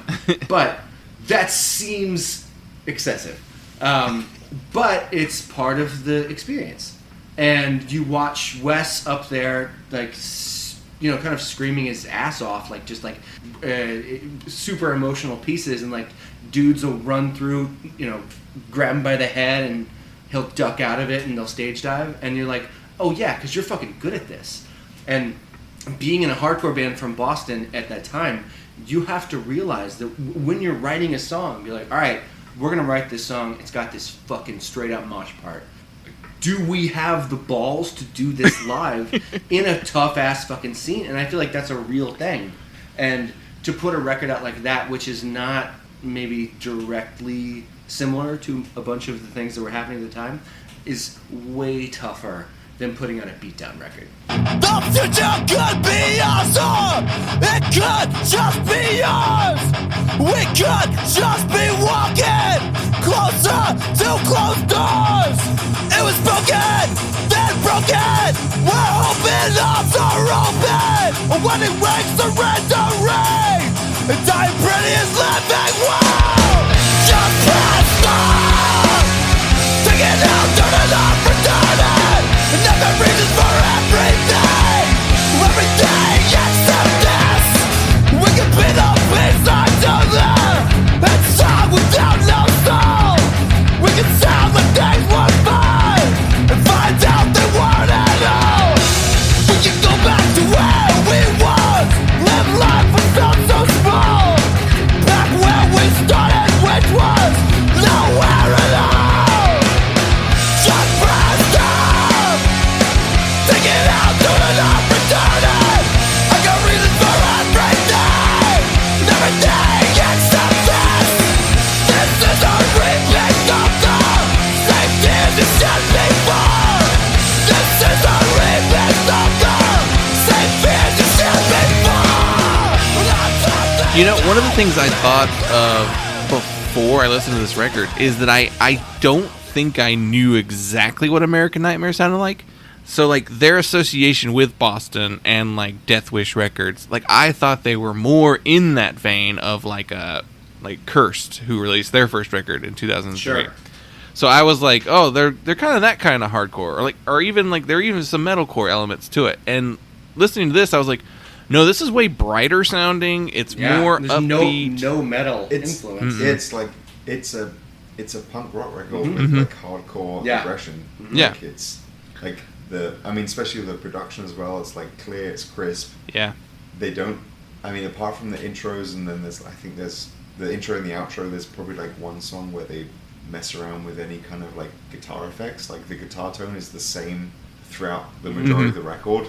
Like it's like, I mean, to me, it's like a fucking bare bones hardcore punk record. Yeah. It's like nothing excessive. I think the intro and the outro are like way over the top and like very like evocative of a certain thing, and like I imagine if I was at that show, I would be like getting pumped as soon as I started. Yeah, for sure. I would be like losing my fucking mind. Yeah.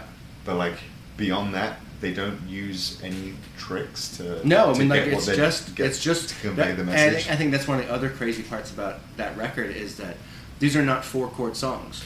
You know, an individual chorus or verse could be like a 9-chord progression. Mm-hmm. That's nuts. Like, I mean, it certainly exists, but like that's for what ends up being kind of like a fast hardcore record.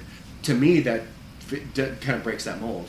They do a lot of things too that you would attribute to like other styles of music, like lyrically and like song structure wise. You'd put them in more with like a screamo or an emo band, but like they're definitely just like driving with some of these songs, and like not kind of in the way you were talking about Shai Hulud being so different from most of the other hardcore bands that are around them. Like they fit kind of in that same like they're just a very unique sounding thing, especially from the scene and era that they were coming out with music in. Yeah, You like playing these kind of like complex chords and these unusual progressions and stretching that over just like a steady driving hardcore beat. Like that's the thing. Like that's going into it. I was like thinking like they're gonna have like a signature delay sound or like they're gonna have this certain kind of riff that they do, but they don't. Like it's simply just chords played over hardcore. I think if people were listening to us talk about it and they think like, well, complex like chord progressions, you think of something like Propaganda, but like it's a completely different thing from what. Right. Yeah. You know, like, it's really hard to kind of pin down what they were doing and how they were able to like garner the kind of the affection that they got from kids. Yeah. Doing what they were doing. Well, sure. And you know, it's tough when you are going to do something like this where you're going to go, hey, I'm going to go talk about a record I like.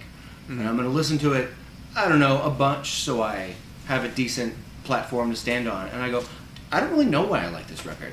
I fucking love this record. There's a lot of records that I fucking love like this. This is one of those records. It's just, especially at the time, it spoke to me so fucking hard. And like, you know, 2003 I was 19, and I thought The Bled was really good. And I had no real access to maybe anything that had a little more of an artistic concept. And a record comes out like this that I had access to, and you know, I had a bud who liked this kind of stuff, and you just go, hey, this one, yeah, I don't fucking know why, this one, and I think all this stuff is really hard to determine, especially when you're talking about records that came out when you were 19 and you were a fucking idiot, but at least there were some good hardcore records to listen to.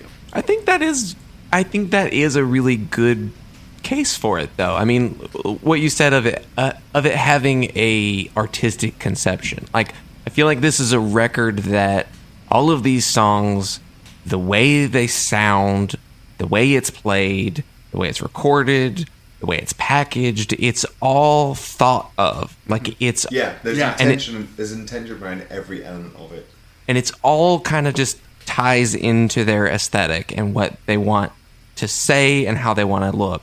Like those things, they're not just like incidental, like, oh, we dress like this, or, you know, we have this kind of album cover because that's what it's supposed to have. Like, right. They wanted it to have an album cover that fits the lyrics. And I think it's really interesting to think of the bands that kind of appeared like in droves after that record came out. Sure. Because there's a lot of bands that, I mean, I know in the UK there was like dozens of clone bands that were trying to do the American Nightmare, Give Up the Ghost type thing, and all of them just like fell so short in terms of the complete package. Like, you know, they were either ripping the artwork and the song titles, but then the music and the lyrics weren't there, or they were ripping the music and the lyrics, and then the packaging and the kind of the presentation wasn't there. It's super interesting that they were able to like just like bring everything together and like push it forward as like a complete package. Like everything is like so considered. And then other bands saw that and were like, we're going to try and do that. And just failed miserably. Like there were so many bands that tried to do that thing and just couldn't come anywhere near for close. Sure. I think it's funny also to compare it to like another 2003 record we talked about is The Bronx One, which is another record that I loved at the time and still listen to a ton. But like, it's funny because there's a similar element in these two records, but it's kind of flipped. Is The Bronx One, it sounds dangerous. And I don't think it's not actually going to hurt any of us, but it's like, oh, this is kind of unhinged and like, what's going to happen? But then you listen to Down Til We're Underground, and it's like, well, this is dangerous, but it's dangerous towards themselves. Yeah, it's like something is wrong in the way that they want you to. You know, they're fine. Yeah, they're all alive, but you know, that's part. You know, it's part of that artistic ploy. The environment that they were playing in probably was fairly dangerous because they were like some frail poetic types that were into art and like poetry and like indie music from the UK and the Smiths, and then they were playing with someone like fucking Slapshot or like some like really like actually tough like muscle bound hardcore band. Like they probably were like it probably was fucking dangerous for them. Like, Yeah. Mm-hmm. You know, but yeah, the Bronx record, it's so badly recorded, but so perfect for like for that record. Yeah. The fact that they tracked it live, which is kind of insane. Yeah, I love the record. It's a good record. Yeah, I listened to that one today as well. Just to kind of like, I was looking at like the similar styles and like types of records, and I was like, okay, this is like melodic hardcore, just hardcore punk. So I was like, I want to get more specific than being like metalcore. So like I listened to the Bronx record, which I don't think I've probably listened to that one before. I haven't dove super deep into the Bronx, but I think there's a lot there that I would like. But yeah, they're very much. They're a band that's kind of like some of their stuff is like absolutely clear, and they have some incredible songs, and then there's some stuff where you're just like, yeah, skip. I mean, that's my experience with the Bronx. Like that first EP and their first album, like I loved, and then they put the next one out, and there was just a lot of songs that I was just like, oh, they turned into like a South Californian rock band. Kind of I think that's going to happen. That's going to happen to all of us at some point. But I think, like, I definitely think there's some easy comparisons between Give Up the Ghost and the Bronx in terms of like them both being dangerous records and like both punk as fuck records at the different ends. Just of the two spectrum. different sides of that thing. Mm-hmm. Yeah, like the only other things I was thinking of that were like even kind of close, but they're not even that close. Like Paint It Black put out CVA that year, and that's more like a straightforward hardcore record. Cursed put out one, and that's more crust influenced and black metal influenced than, which would wind up being like super influential later, but at the time nobody gave a shit about Cursed. Sure. And what was Converge doing at this point? Is this post Jane Doe? Post Jane Doe, pre No Heroes? You Fail Me. Oh, okay, so it's before You Fail Me, yeah. Yeah. Mm-hmm. I think. Yeah. So like You Fail Me was 2004, yeah. Yeah. And there's like some blacklisted around this time. It's funny, I actually pulled up what Equal Vision was doing at the same time, and like it was like completely different stuff. So like they have this record, but they also have Coheed and Cambria's second album. They've got an Armor for Sleep record. I had this pulled up. The first Bear vs. Shark record. Absolutely. Yeah, that was a one we thought about too. Yeah.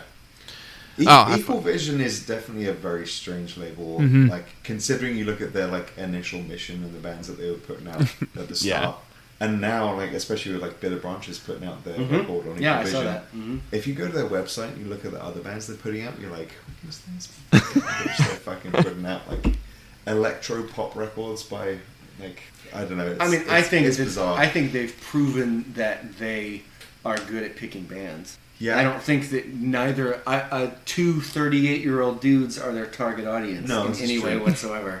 But I feel like at the early 2000s that I guess we were younger then, but like now, what they were putting out was our target. Yeah, like Jane Doe and yeah. Like I'd always associated this with Death Wish, but I think it's just because of the vinyl stuff later. That's probably why I did that. Yeah, and being from Boston and Jake Bannon doing the artwork. Like there's a lot of Who runs Equal Vision now? It's not Ray Capo. No, it's not Ray Capo. It is a weird label because I looked them up. I'm not sure who last year I was like, is Equal Vision still a label? And I went and looked. I was like, yeah, they are. They put out a lot of stuff still. Yeah. Did they put out that Fairweather record that came out randomly like 4 or 5 years ago? Maybe. It's probably 10 years ago. I don't know. Well, they did in 03. They did a Fairweather record. Lithuania, whatever that record's called. The one about the ship that sank. Oh, that one. Yeah. That one. I don't know how to say that word, but where was that? That was a self-titled Fairweather record, and it was Equal Vision. Yeah, it was. Huh. I mean, Equal Vision have put out some incredible records. Mm-hmm. They have just also put out some real weird ones. Yeah. That just don't even kind of come into my atmosphere. Sure, that makes sense. Yeah.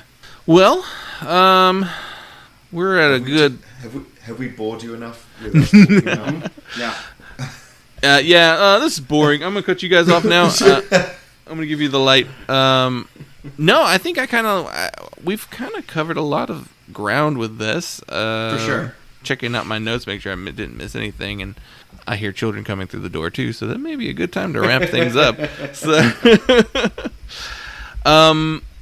thank you guys so much for choosing this album for us to talk about. It's an essential record, and Yes.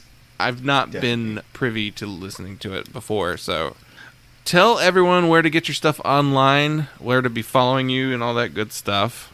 So, obviously we've got a Facebook page, which we very rarely I do not, update. Facebook has made it really hard to post to pages from your phone. Yeah. So I've kind of given up posting stuff, but we are on Facebook. We're on Instagram. Yeah, It's everything's on Bandcamp. And there's a bunch of shit.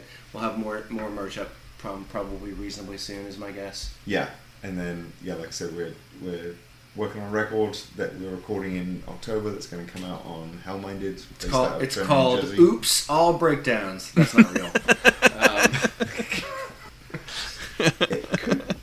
It could be real. I'm really trying to sell Oops, All Breakdowns as hard as I can.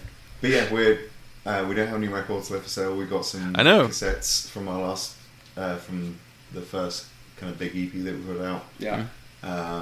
We have some t-shirts in very limited sizes because apparently they're terrible at ordering the right size Terrible at t-shirts. ordering clothes. I grew up in a time when everyone wanted to wear small t-shirts, and apparently nobody wants to wear small t-shirts. No, So- dudes that like Easy Prey wear XLs and Ls. That's it. Yeah. Anybody wants a medium, it's a fucking flash sale. We don't have a Twitter because we don't know how to use it properly. No clue. It's a weird one. It's a weird one. It's a weird one. You just don't- end up getting into arguments with people. You don't use it the same way you use like Instagram or Facebook. It's very unique. It's just more like just talk to people, and it's like this is a weird way to grow an audience. My mom calls me recently and she's like, "So I am on Twitter now." And I'm like, "Fuck, that's a terrible decision. Don't do this." So our drummer showed us how to use this this app that basically breaks one photo down into like either 6 or 9 separate photographs, and you post them on Just your to be wall. fair, children know how to do this. Yeah. So It's like I found about this crazy new thing. You're like, yeah, like everyone's already doing this. But as someone that is very slightly OCD about certain stuff, you have to post 3 photographs for everything to like line back up again. Are you doing that? I mean, I'm trying. It's really fucking that's hard. straight. It's horrible. Great, that's great. Having to keep Super the stoked. Instagram page looking good, even though Yeah, it doesn't have to. No. No one cares. no one cares. But yeah. And the Easy Prey TikTok, make sure to get that out there. Yeah, get at me on TikTok because I'm just figuring it out right now and it's gonna be great. He downloaded it while we were talking about this record. At Party Time Pops. That's not it. That's not it. I'm also on TikTok, but like I have 3 videos up there, but it's purely just because I wanted to play with a filter, and I just use it for the For You page. Like, oh, show me funny videos. I like these. There you go. Did you turn yourself into a Pixar character? No, I've done it on Snapchat, but I've not done it on TikTok yet. So the very last thing we always ask our guests is to shout out a charity or a nonprofit that they would like to bring some attention to. So do you have any in particular? Yes, and we maybe honestly have a few. Cool. We worked with the Bail Project last year in 2020. They're doing fucking amazing work. Poverty should not be a crime, and people get incarcerated and can't fucking leave jail, and it's horrifying. We did a fundraiser for them last year. And we got a ton of Austin bands and our buddies in worshiper cabinets, and they donated a cab we did a raffle, and I gave away some a guitar and some pedals. We raised a bunch of money for them, which was super fucking cool. They're awesome. We also have been trying to support Races Texas, who is right now kind of doing everything, honestly, but is highly in support of Kids in Cages and a ton of other shit. Families at the border. And Yeah, stuff, Families too. at the Border. And then a local charity we've been working with is Six Square ATX. Yeah, so they're promoting the kind of Black Cultural District in just East Black-owned Austin. businesses in Austin. They've been really cool. We've done a few things with them, and they've been like really kind of nice and supportive. Just like, I don't know, it's really nice to do things and get like feedback and be like, hey, this was good, work on this, and you go, that's fucking great. So so that's awesome. That's who we like. I'll make sure to include that in the show notes too. Awesome. Thank you guys. Yeah, this is awesome. Thanks a lot.